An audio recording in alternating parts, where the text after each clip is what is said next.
Student, just in this session we come on next topic, chemical equation. Our next new topic is chemical equation. अभी तक मैंने chemical reactions के बारे में आपको सब चीज बताया। अब आगे हम बढ़ते हैं तो केमिकल इक्वेशंस आती है। जैसे आपने देखा होगा कि कोई बड़ा बड़ा स्टोरी है, उस स्टोरी को शॉर्ट फॉर्म में जबकि उसकी सारी पॉइंट्स को बता देना है तो हम लोग उसको क्या करते हैं, कॉम्प्रिहेंशन के रूप में लिखते हैं। इंग्लिश में ऐसा देखा गया है, हिंदी में देखा गया है। सेम वैसे ही केमिकल रिएक्शंस को जो अभी आपने पढ़ा, एक लंबा चौड़ा पार्ट्स की, हाँ ये सबस्टांस उस सबस्टांस से मिला, ये एलिमेंट वैसे मिला तो इसके प्रेजेंस में ये बना, एक लंबा चौड़ा भाषण बन जाती है। जब उस केमिकल रिएक्शंस को शॉर्ट फॉर्म में रिप्रेजेंट किया जाता है तो उसी रिप्रेजेंटेशन को केमिकल इक्वेशन कहते हैं। It means a process by which we sort the chemical reaction by using their symbol, by using their chemical formula is called chemical equation. Simply आप ये भी कर सकते हो कि a short hand representation, तो आप यहां हम लिख सकते हैं कि ये short representation of any chemical reaction by using the formula और symbol is called chemical equation. Are you getting my point? Suppose हम एक एग्जाम्पल दे रहे हैं यहाँ पे कि मैग्नीशियम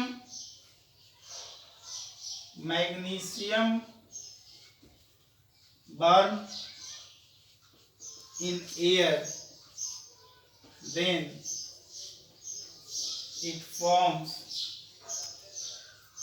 magnesium ऑक्साइड। ये जो मैंने लिखा ये केमिकल रिएक्शन है, ये केमिकल रिएक्शन है। अब इसको हमको केमिकल इक्वेशन के रूप में बताना हो तो हम क्या करेंगे, तो हम मैग्नीशियम के लिए पढ़े हैं कि मैग्नीशियम का सिंबल क्या होता है, Mg।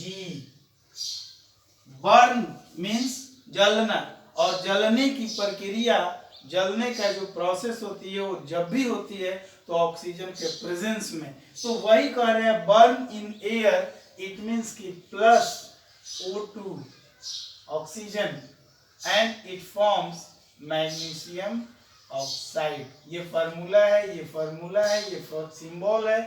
तो हमने क्या यूज किया, सिंबल यूज किया, फार्मूला यूज किया, फार्मूला यूज किया, उस पूरे बड़े से लैंग्वेज को छोटा किया, तो इसको क्या कहेंगे, केमिकल इक्वेशन।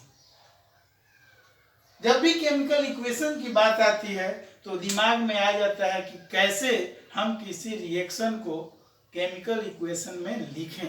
तो उसके लिए क्या होता है कि हमको उस एलिमेंट्स का, उस कंपाउंड्स का फार्मूला या सिंबल याद करना पड़ता है, और उसी के यूज करके, उसी सिंबल और फॉर्मूला का यूज करके हम किसी भी केमिकल रिएक्शन का इक्वेशन लिखते हैं।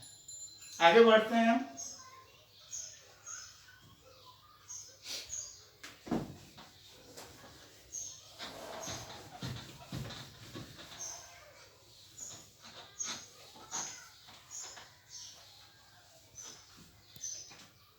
जब भी कभी कोई केमिकल इक्वेशन लिखा जाता है तो उसमें दो बातों की ध्यान रखी जाती है।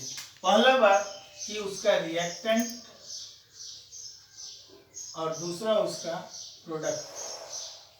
हमने आपको केमिकल रिएक्शन जब बताया था तो उस समय आपको मैंने बताया था कि प्रोडक्ट जहां भी होता है एरो साइन उसी के तरफ इंडिकेट करता है.